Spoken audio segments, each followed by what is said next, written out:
It's time to talk fantasy, maybe a little cram session for those of you having late drafts, some DFS for week one, getting ready for the 2023 fantasy season with today's special guest coming up on Peacock and Williamson. NFL analyst Brian Peacock and former NFL scout Matt Williamson bring you expert NFL analysis every day in less than 30 minutes. Get an inside look into the NFL on the field and in the front office. With elite breakdowns, next-level analysis, and in-depth information only for the real NFL fans. This is Peacock and Williamson, and it starts now.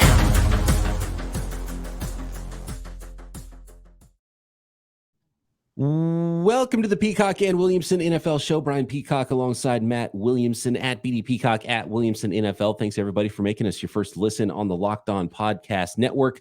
Your team every day. Appreciate all of the everydayers out there. We have a very special guest, KC Joyner, with us today. More on that in a minute, talking fantasy football. But first, I want to let everybody know out there that today's episode of Peacock and Williamson is brought to you by Bird Dogs. Go to birddogs.com/LockedOnNFL or enter promo code LockedOnNFL for a water bottle with any order. You won't want to take your Bird Dogs off.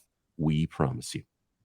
All right, the football scientist, KC Joyner. You can find him on Twitter, KC Joyner TFS, contributor at The Athletic. And KC, Matt, you guys go back a little while talking about this fantasy football thing.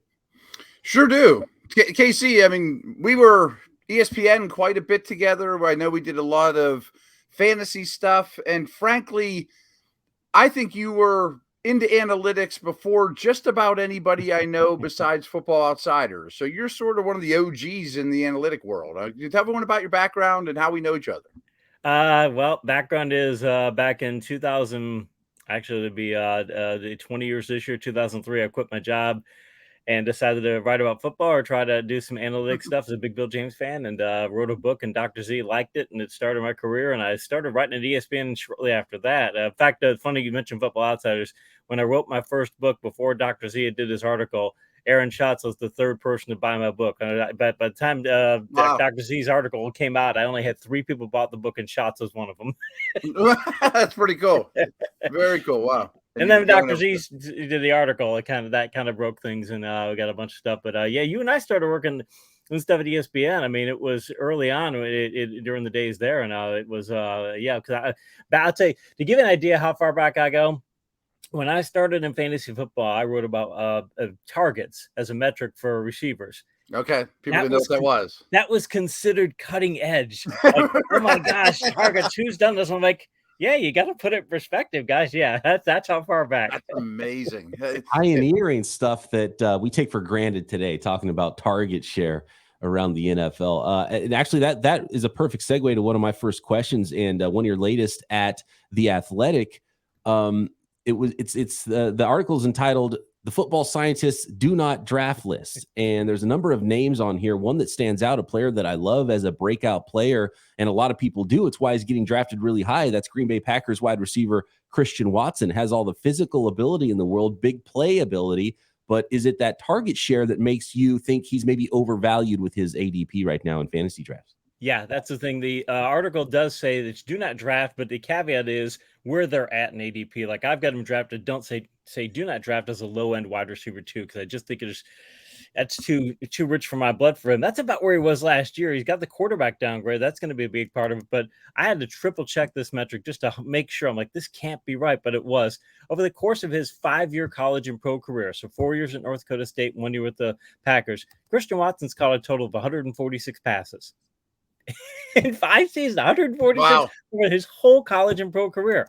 And the idea that he's going to step up to be a workhorse receiver, it might happen, but last year he had hamstring, hip, and ankle injuries and suffered a concussion. I just question the guy's durability. And in my rankings and what I do for fantasy, I'm like NFL scouts when it comes to injuries. I don't want to see him. If I see a player who has a lot of injury issues or is continually hurt, I'm like, yep, that player is going to get severely downgraded, because if they're not out there or they can't produce, then they're giving you goose eggs and they're not any good for your roster. So I don't think you can draft Christian Watson as a low end wide receiver 2 and get the value that you're going to put in the draft. So I have a lot of players to bring up as well. But first off, I want to pump your draft guide. It's really, really good. The Football Scientist 2023 Fantasy Football Draft Guide. I'm looking at it as we speak. Everyone should go get it. Even if you already had your draft, there's tons of information in here. But KC, you got a couple cool categories I'd like you to kind of explain, which I think is obviously very important for your ranks. And I think injuries factor into them. But you have an upside rank, a downside rank, a matchup points number, and then a fireworks points number. What exactly are those?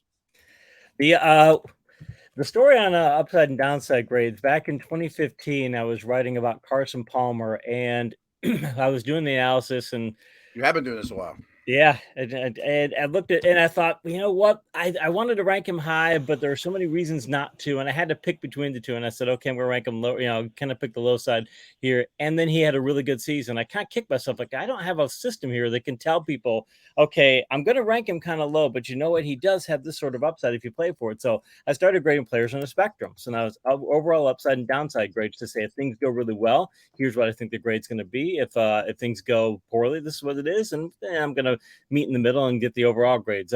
Matchup points, it measures your matchup.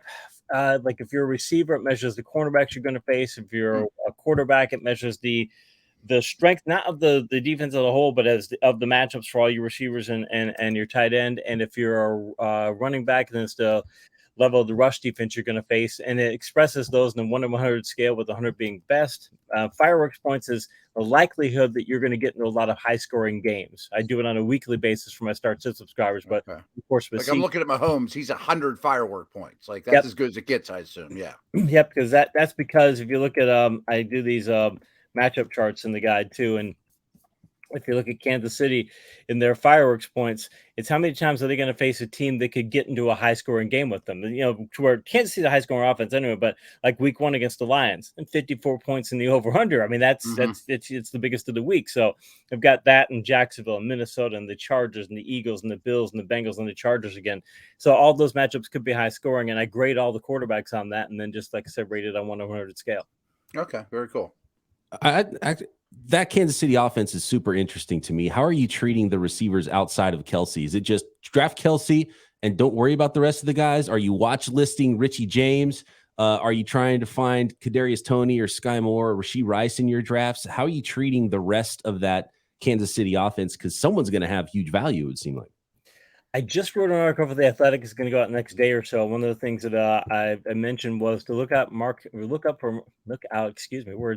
for Marquez Valdez-Scantling, because last year he posted very good numbers like he did in Kansas City when it came to vertical and stretch vertical PPR points per game. And that's on production on passes thrown 11 yards downfield and 20 yards downfield respectively. He's very good in that sense. And that's why they brought him in is to do those short passes. And I think he's going to have some early season value as they start to work these younger receivers in. Maybe if you ask me that same question in week 14, they might have incorporated them in by the time I've looked at the first week of the season. If I'm trying to get a low-cost share of the Kansas City offense, I might go in his direction for a time and then shift gears as the season progresses. Okay, quick quarterback question. So I think the consensus, and you have them in this way too, are Allen, Hurts, Mahomes in any order, that they're kind of the tier 1 guys this year. But you and I slightly disagree. I have Lamar as the clear 4, kind of knocking on the door as a tier 1 guy, where you have Lamar down at 7, and you have Burrow higher than I do at 4. Why is that? I'm just curious. Is the Lamar injury stuff bother you? Lamar's injury stuff bothers me, in that Baltimore keeps talking about trying to pass the ball more often. And last year, per True Media, Lamar Jackson averaged 0.4 fantasy points per pass play and 0.83 fantasy points per rush play. So 0.83 when he rushes, 0.4 when he passes.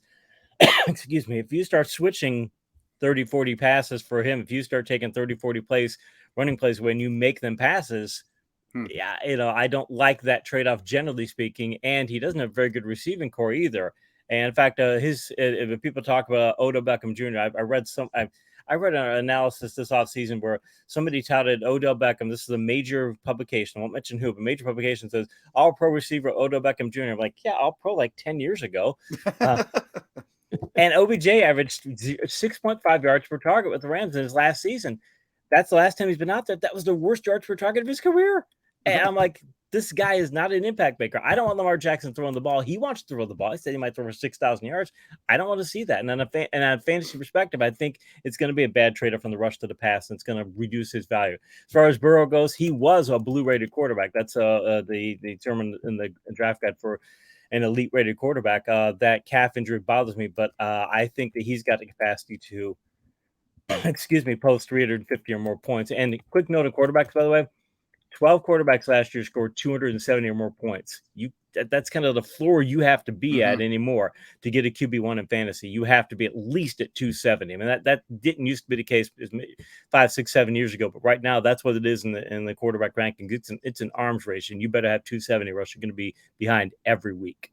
Okay, that's a little more scientific than my analysis. Yeah, no guy for sure. More on some of those quarterbacks, maybe some sleepers in your fantasy football leagues, maybe some season-long strategy as well if your draft has been over and done for your fantasy football season in 2023. Coming up with KC Joyner next.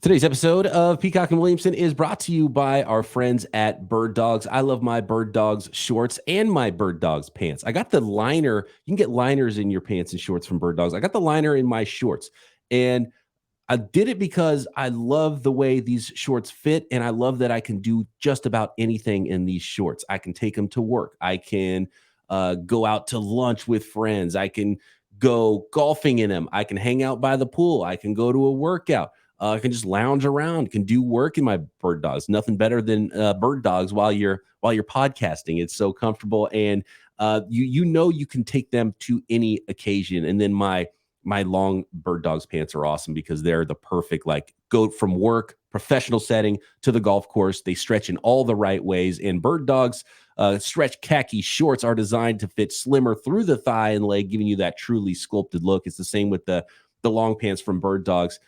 And they fit way better than regular shorts or pants that are made of stiff, restricting cotton. That ability to stretch all the directions you need them to is perfect, and it can give you that slimmer look without being uncomfortable. And they have the anti-stink sweat wicking fabric that keeps you cool and dry all day long. And so you can get yourself a pair of Bird Dogs and a free gift. Go to birddogs.com/LockedOnNFL or enter promo code LockedOnNFL at checkout for a free Bird Dogs water bottle with your order. A Yeti style tumbler of a water bottle. And it's a fantastic bottle with some fantastic pants from Bird Dogs. That's birddogs.com/LockedOnNFL for a free water bottle at checkout. You won't want to take your Bird Dogs off.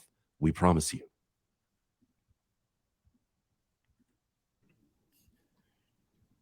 All right, bringing the boys back in here for a little fantasy football conversation. With the quarterbacks, KC, is Justin Fields your fantasy replacement for Lamar if that production starts to dip in the rushing category? Where do you see a player like Justin Fields who has the running ability and can put up fantasy points even if he's not throwing darts in the passing game, but now he has a better offensive line? Now he has a better number one receiver to throw to. Can we expect that jump from Justin Fields, not only from a wins-losses perspective from the Bears, but as a fantasy producer as well? In my latest update for my Draft Guide subscribers, I just sent this out a couple of days ago. In fact, probably less than 48 hours ago. Fields is now fourth on the quarterback list. He's getting an 89.8 overall grade, which 90 is when you hit the blue rated categories. He's right on the precipice. What I like about it is, I do like the addition of the receivers. He needs short pass production upgrades because he was 31st in short pass points per game last year. It's something but that's the area you should be able to improve fairly easily. Also, in his matchup points total, he's at an 88 out of 100. Again, 100 being best. So that's from a passing perspective. And the Bears had the most favorable rush defense schedule in the league this year. It's why I'm sold on Bears backs as far as being late round picks and such, Bears running backs. So I think Fields, he's fourth on my list. And if I had to pick somebody, I'd rather have him than Jackson. If you ask me that question straight up, like, okay, which one would you prefer to have? I would definitely rather have Fields because he's going to run the ball more. Jackson's getting tired of running the ball. Fields is not yet, and he's got a much more favorable schedule. Wow, interesting. So you mentioned running backs. I have Bijan as my 3, and I went so far as to take him 5th overall in my home draft over the weekend. It looks like you more or less put your stamp of approval on that. But before the Jonathan Taylor craziness, you were very, very high on him at 4. I'm curious what your thoughts are on both those guys now as it stands. At Robinson, the thing about Robinson is, I mean, I like him as a rusher, and Atlanta had a 43.4% rate in my good blocking rate metric last year. That measures how often an offensive line. Can I stop you real quick, KC? Sure. Because we're doing this via YouTube, and we didn't tell you any of these, names ahead of time. Do you just know these numbers off the top of your head? I have a feeling you might. On that one, I happen to just scroll over to my draft guide, but yeah. You might even be wrong, and I wouldn't call you out, but it's pretty good. A lot of them, yeah. A lot of these ones, yeah. I do have them as go-to metrics. So okay. Bijan and Taylor. Sorry. Yeah, Bijan. Bijan, 43.4% good blocking rate. That measures how often an offensive blocking wall gives its ball carriers quality run blocking. Really important metric, because if you get good run blocking, you get 1.2 points per play on average league-wide. And if you don't get good run blocking, you're getting 0.2 points per play. So you're 6 times as productive on plays when you get good run blocking. So my cat is coming over to say hello. I got to step away here. Mine does it all the time. Yep. So 43.4, it's really good. That's before they and I know they've got some injuries on the line, but I think they'll be okay. I like that for Robinson. Also, by the way, he's the all-time leader at Texas in running back receiving touchdowns, and he's 3rd in that program in all-time running back receiving yards. So he's going to be getting and catching passes too. So I really like him. Taylor, I'm in my latest rankings. I've got Taylor dropped down to he's dropped down to 27 because you just can't miss 4 games.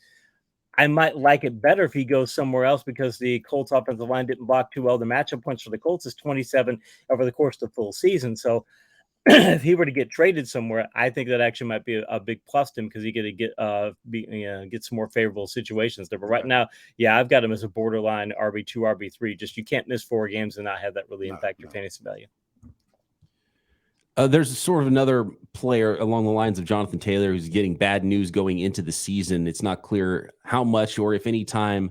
It's looking like week 1 is pretty doubtful for Cooper Kupp. Can you make me feel better, and some of the listeners out there that might have drafted Cooper Kupp in the middle of the first round in their leagues, can you make them feel better about that draft pick at this point? Probably not, to be honest. I hate to say. As mentioned, I really downgrade players if they have injury issues, and he's one of them. The problem is that Kupp has caught more than 75 passes this season only twice, and he's tallied fewer than 1,000 receiving yards in 4 of his 6 NFL seasons. Durability issues are just built in for this guy, and everybody thinks that he did that one great year, and he did one great year. But by the way, taking that one great season that he had, I did an analysis for The Athletic last year. Jerry Rice had a season of that caliber only one time in his career, and he wasn't able to replicate it. So I'm thinking, okay, well, if Jerry Rice couldn't replicate that season, why am I going to think Cooper Kupp can? And the other thing, the problem for Kupp is, I mentioned that matchup points total. He's got a matchup points total of 1, the toughest cornerback schedule in the league. And I know it's Cooper Kupp, and if he plays, it's still there. But if you're comparing him to the other top receivers, like, okay, that's why I've got him 5th on the board, and in the draft that I have him, I've got him ranked 5th on that board, actually 7th in my latest rankings. I might take him at 7, but I probably wouldn't. I'd rather have a CeeDee Lamb. I'd rather have a Devontae Adams. I'd probably rather have even a Garrett Wilson, because I just don't like players who have injuries. I tend to avoid them at all costs in drafts if I can. So Derrick Henry is a guy I keep looking at thinking injuries are bound to come. The workload. I know he's not built like anyone in recent memory, but he takes more of a pounding than anyone. He's a focal point of every defense. I think their O-line might be the worst in the league. Is it time to get out on Derrick Henry, or just keep churning with him as long as you can do it? The problem I have with them, and I've been writing about this, this last couple of years, it became a theme in the weekly article series I write for The Athletic every Monday morning, is the Titans just don't seem to have any idea of load management. The idea that hey, we should consider trying to maybe take some of the load off this guy, that's been foreign to them. They had a point. There was a point 2 years ago where he was on pace to have over 500 touches in the season. Nobody's ever done that. And of course, that's when he got injured, but They kept doing it. I'm writing about this in like week 4. Like, guys, they're giving him 30 plus touches per game every single game. They don't. That's because he was all their offense. If he didn't have it, he didn't get to move the offense, nothing did. So I think the Titans are going to continue to do that. But Spears might be somebody who you might want to get this year because of that. It's a very low cost handcuff, but I probably would. I don't want Henry in most of my leagues either because I'm concerned about, like you say, the state of the offensive line. Your good blocking was poor, and I expected to be poor this year. But that's the big thing too. They just don't know what load management means, and even Henry's not immune to that. All right, next, guys, we got to get into a subject that is every fantasy football player's favorite subject. That is the all-important sleepers. Are there any secret league winners out there? Maybe some players you should target in trade early in the season in your fantasy football leagues? Hold on 1 second, KC, because we're gonna. This is gonna be a long subject. I have a feeling, so we're gonna get to that one in just a second, right after that. Okay. Today's episode is brought to you by our friends at FanDuel, America's #1 sports book. Some very special offers right now from FanDuel for new and existing customers. Get ready for the NFL season with incredible offers from FanDuel. Right now, new customers can bet $5 and get $200 in bonus bets guaranteed, no matter if that first $5 bet wins or loses at America's #1 sports book. Plus, all customers who bet $5 will get $100 off NFL Sunday Ticket from YouTube and YouTube TV. And there are season-long props. There are weekly props. There are spreads, of course, throughout the entire season. You can bet on Week 17 right now if you want at FanDuel. Of course, Super Bowl winners and tons of specials that pop up every day, as well as building your own parlays on a website and an app that is safe and super easy to use. So now is the best time to join FanDuel. Visit FanDuel.com/lockedon and kick off the NFL season with an offer you don't want to miss. FanDuel, official partner of the NFL.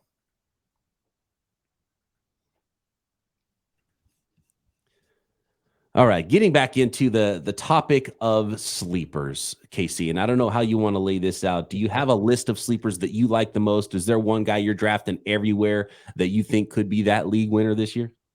I can't say. This is one of those odd years where I don't. There aren't players like who's the #1 pick in the draft and things or things of that nature. This seems to be an odd year for that because there's a lot of. I don't see players who are really super strong sleepers.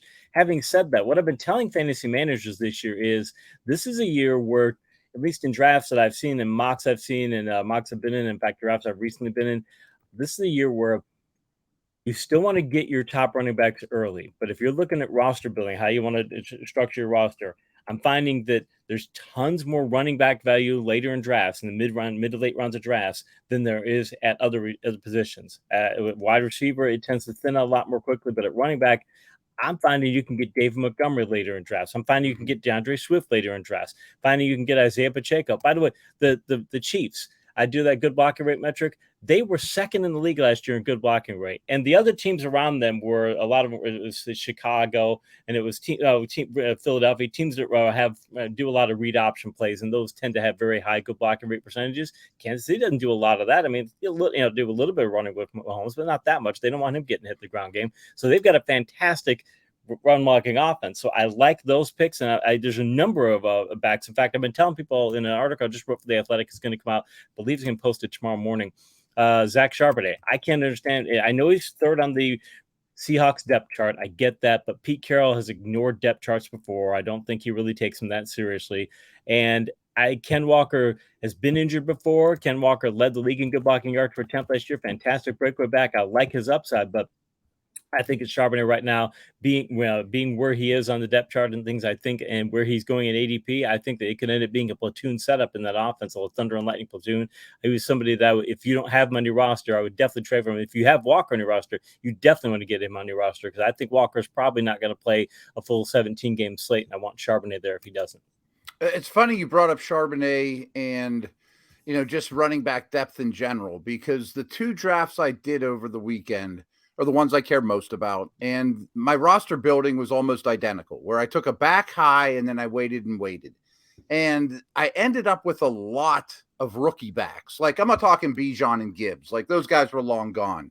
but Charbonnet, Kendre Miller, Spears, who you mentioned. I adore Bigsby. I love Roshan Johnson, and you kind of helped me with that Bears conversation you had. Even Chase Brown and Evan Hull. Like, these mid-round backs, by week 10 or so, they're going to be the next Pacheco. Yeah. Chase Brown, the interesting thing, Joe Mixon, I'd mentioned the good blocking yards per attempt category. 8.2 was the league average this year. It's usually around 8 yards. He's been below league average 5 of the last terrible. 6 years. He looks terrible. No breakaway at all. But it's been a long-term trend thing. It's not just even this past year. 5 of the past 6 years. He's not a breakaway back. Chase Brown led the Big Ten in rushes of 10 or plus yards last year. So thinking, if you're the Bengals, okay, might not be long. Yeah, it might not be long, and let's get at least to say, let's maybe turn it platoon or something in that year. Okay, fine, maybe we can't put him in every situation, but want some breakaway ability, let's get some in there, because you're not getting not getting Mixon now. You haven't been getting it for a while. It's time to start giving it to somebody else. That's why they went with Pirine some last year, and I think they'll do some of the same with Brown. Does the addition of Zeke Elliott and just knowing the past of the New England Patriots, because Ramondre Stevenson is a player that, you're kind of waiting for him to get the role all to himself. He gets the role all to himself, and then the Patriots add a big name running back, and just seeing the Patriots run game year after year after year, it's always a committee. Is Ramondre Stevenson someone that if you have on your roster, you might think about trading away and at his height in value? Or do you think this might be the year where it's actually just a straight number one running back for the New England Patriots in Ramondre Stevenson? I think that Belichick, if you look at his history, in fact, he said this publicly, that he likes healthy running backs, that he doesn't want to put a back in the game who's too banged up. He said, hey, if the guy's banged up, he's not going to be productive. Wise coaches do that, and he's one of them. I list backs when I divide when I look at their running back, their rushing volume, or their workload volume. It's bell cow, lead alternate, platoon, and then pure committee, where you're splitting up among multiple players. I don't think Ramondre will be a bell cow. I don't think they'll go pure committee, because Ramondre is a much better breakaway threat than Zeke. Zeke last year, I mentioned a good blocking yards per attempt metric.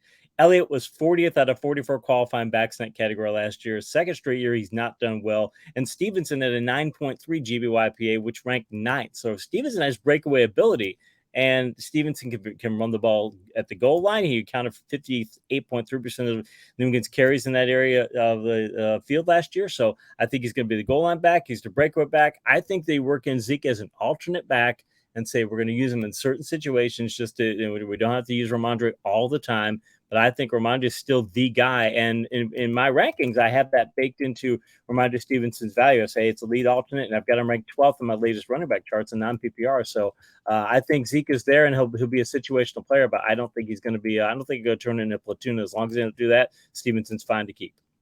So I'm going to stick in that division with the Jets running backs. I loved what Breece Hall did last year. You mentioned Mixon is underperforming. Just the eyeball test, I think Cook's starting to slip. What are you doing with those two? Yeah, actually, funny. I had a draft last night and took both of them as my backs. Yep, I got Hall, and I ended up going Dalvin just because he was there. I'm like, well, okay, I need a second back, and I'll get somebody else. I agree with you on Dalvin, though. As far as the metrics go for his good blocking yards per attempt, he's not done quite as well. He's 8.5 last year. It's better than the league average, but it's not.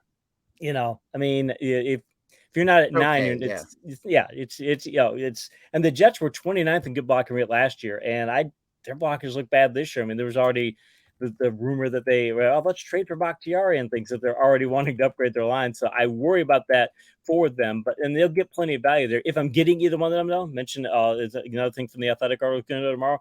If I have either Cook or I've got Hall, and I don't have both, I want to get Michael Carter. I just have a feeling that one of these guys is going to get hurt. They're both. I'm talking Hall and Cook. They've both been injured. I want to get Michael Carter as a backup for them, because I have a feeling they're not going to turn this into a committee.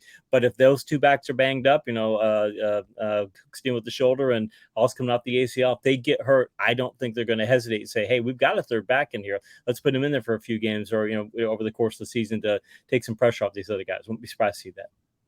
Sticking with the Jets, last one here is I've said this, and I kind of said it willy-nilly, just as again, like Matt was talking earlier, vibes. It's a vibe take, not a football scientist sort of a take. But I'm watching Aaron Rodgers and just seeing his renewed vibe there in New York. And we know he's MVP caliber guy. And just the dip in production last year makes me feel like he's a screaming bargain in any of your fantasy football leagues, to the point where I was like, hey, remember when Peyton Manning had that 50 touchdown season all of a sudden in Denver when everybody thought he was cooked? Could Aaron Rodgers be that guy this year?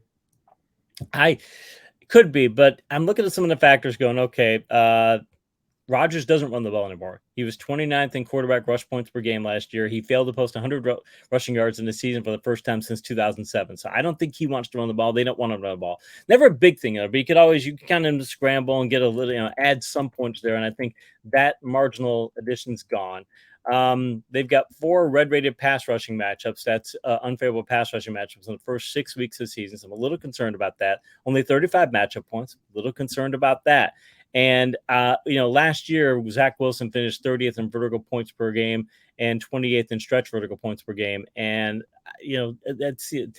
Some of that goes on him, but honestly, when you're finishing that badly, some of that might go on the pass catchers too. And I just wonder if those pass catchers aren't playing at quite the level they should. So I'm looking at all of it, and I can see the upgrade. I can see okay, this could be a really good season for Rodgers. But I have a feeling they're going to be a run-centric team too. They want to have just good quarterback and play to go with a run-centric team and what could be a really good defense. So I'm still sitting on Rodgers as a borderline QB1. I could buy the spike, but he's on a team. I don't think it's going to feature him the way that would be necessary for him to hit that kind of peak. Casey, this is awesome. I got one last thing for you. And Brian's a Niner guy. I'm a Steeler guy, as you know. But from what I recall, you're pretty high on Brandon Ayuk this year, right? I am high on Ayuk Okay. more than most. A lot of reasons to like him. Last year, he's obviously set a career high in targets and receptions. Last year, he was tied for the league lead in short pass receiving touchdowns, and he posted 10 or more points and 10 or more PPR points in 9 of the final 12 games of the season. I think they'll keep that going. And Brock Purdy, by the way, if you look at Purdy's metrics, Purdy, if you prorate what he did in the last his 5 starts last year, over the course of a 17-game season, it's 313 points. It would be, I think, 5th among quarterbacks last year. I mean, this is a very powerful offense, and I think they'll feature Ayuk a lot. I'm a little bit more down on Debo than most. I think at least he's got a lower floor than most think, because for a variety of reasons. But I think he's the percentage guy in that offense. Okay. Ayuk was the star of training camp as well for the 49ers this year. The talent is absolutely there. Will that all-important target share be there for Brandon Ayuk is the only question I have. Fantastic stuff, KC. Thanks for joining us today. Can you tell the folks out there how to find your draft guide? I can find my draft guide at thefootballscientist.com. It is nearly 200 player deep dive player write-ups, insanely detailed matchup charts, and mentioned all those the matchup charts the entire season. You can get that in the draft guide leading into the season. I also have a paid start sit service where I update those draft guides or update those start sit charts all throughout the season. So you can find that at footballscientist.com. Good stuff. Fantastic stuff. Thanks again, KC. Thanks, everybody, for making us your first listen. Matt and I back tomorrow. Get those mailbag questions in for us on that Wednesday episode at BD Peacock, at Williamson NFL on Twitter. And, of course, you can drop a comment on YouTube. Talk to you next time right here, Peacock and Williamson.